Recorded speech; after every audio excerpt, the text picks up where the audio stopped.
السلام عليكم ورحمة الله وبركاته. أخوكم هيثم كروي السينمائي. صلوا على النبي محمد صلى الله عليه وسلم. النهاردة يا جماعة هنتكلم عن مرونة التكتيكية بتاعت جيس روب. ما شاء الله عليه الراجل.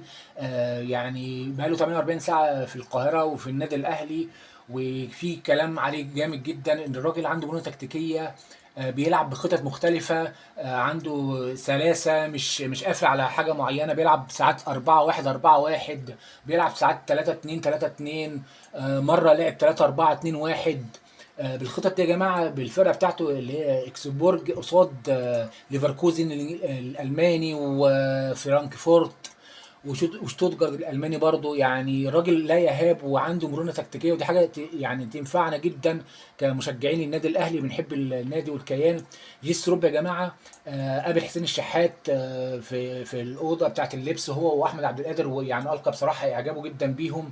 استغرب قوي قوي قوي من الارقام اللي هي السلبيه لمحمد شريف. الراجل جاب في 9 مباريات جاب جون واحد واسيست، فقال انا عايز مهاجم ضروري جدا.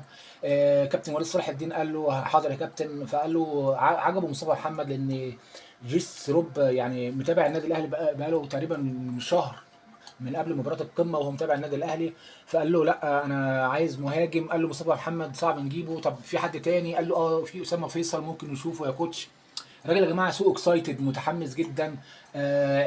عرف ارقام يعني امام عاشور ما شاء الله عليه. الراجل بيقول لك هداف الدوري، استغرب جدا وده بيلعب هاف ديفندر خط وسط. فحزن جدا على امام عاشور لما عرف ان هو تعبان وعنده وعكه صحيه عشان الاكل. فكلم كابتن وليد صلاح الدين ونبه عليه وقال له لازم في المعسكرات وحتى في الوجبات اثناء وجود اللعيبه في البيوت او في المعسكرات لازم تبقى وجبات صحيه عشان خاطر ان هو ما يحصلش المشكله دي تاني. الراجل زعلان جدا على امام عاشور. شاف ماتش مصر وجيبوتي واعجب بزيزو ومحمد هاني كمدافع.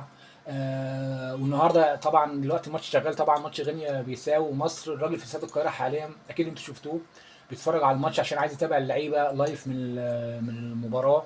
فصراحة الراجل يعني عامل الشغل كويس، إضافة كمان إن هو بيدور على الصفقات ومتحمس. وكمان حاجة حصرية بقى خدوها من عندي، محمود بنتايج احتمال كبير جدا يفسخ عقده مع نادي الزمالك ويجي ان شاء الله النادي الاهلي كباك شمال، وده بيدوروا على الموضوع ده جدا.